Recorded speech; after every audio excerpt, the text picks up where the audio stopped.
अस्सलाम वालेकुम नाजरीन, एमान न्यूज़ में एक बार फिर आपको खुशामदीद कहते चलें। मैं हूं मोहम्मद इब्रार और मैं हूं Rashida Hafeez. Army chief general Qamar Javed Bajwa की ज़ेरे सदारत कोर कमांडर कॉन्फ्रेंस का इनेकाद जनरल हेडक्वार्टर रावलपिंडी में हुआ। कॉन्फ्रेंस में सिक्योरिटी सूरत हाल खसूसन बॉर्डर मैनेजमेंट पर अंदरूनी सिक्योरिटी का तफसीली जायजा लिया गया। आर्मी चीफ ने मरी में बर्फानी तूफान और बलोचिस्तान में शदीद बारिशों से मुतासिर लोगों की मदद करने पर फॉर्मेशन की काविशों को सराहा।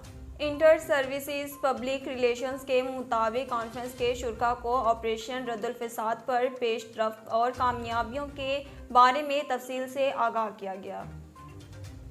अमेरिका ने अफगानिस्तान के लिए 30 करोड़ 80 लाख डॉलर की इमदाद का ऐलान किया है। वाइट हाउस के मुताबिक बाइडन इंतज़ामिया अफगानिस्तान को मज़ीद 30 करोड़ 80 लाख डॉलर की इमदाद इंसानी हमदर्दी की बुनियाद पर फराहम करने का फ़ैसला किया है।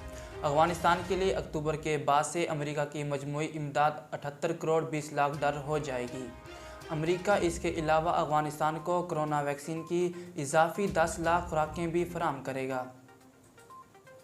मदीना मुनव्वरा में खातून को हिरासा करने पर सऊदी शहरी को गिरफ्तार कर लिया गया। अरब न्यूज़ के मुताबिक सऊदी अरब के शहर मदीना मुनव्वरा में एक शहरी को खातून को हिरासा करने पर सख्त सज़ा सुनाई गई है और फौजदारी की अदालत में इबरत के लिए मुलजिम की सज़ा का इश्तिहार लगाने का भी हुक्म दिया है।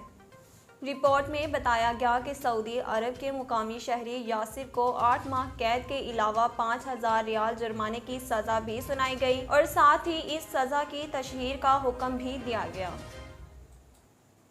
शुमाली कोरिया ने हाइपरसोनिक मिसाइल का तीसरा कामयाब तजर्बा किया है। शुमाली कोरिया के सरकारी मीडिया के मुताबिक मुल्क के supreme leader Kim Jong Un ने हाइपरसोनिक मिसाइल तजर्बे की निगरानी की। गैर मुल्की खबर एजेंसी के मुताबिक मिसाइल ने 1000 किलोमीटर दूर समंदर में हदफ को कामयाबी से निशाना बनाया। दूसरी जानिब तर्जुमान अमरीकी महकमा खारजा ने शुमाली कोरिया की जानिब से मिसाइल तजर्बे को सलामती कौंसिल की करारदादों की खिलाफ वर्जी करार देते हुए उसकी मजम्मत की। तुर्क फुटबॉलर अहमद 27 साल की उम्र में कार हादसे में हलाक हो गए। तुर्क वेबसाइट के मुताबिक अहमद की कार को हादसा मंगल के रोज़ दारुल हुकूमत अंकारा के करीब एक मोटरवे पर पेश आया। रिपोर्ट्स के मुताबिक अहमद की गाड़ी तेज़ रफ्तारी के बायस बेकाबू होकर खाई में जा गिरी, जिसके नतीजे में उनकी मौका पर ही मौत हो गई। कार में वो अकेले ही सवार थे। न्यूज़ स्टूडियो से फ़िलहाल इतना ही। मज़ीद खबरों और तफसीलात के लिए देखती रहिए एमआर न्यूज़।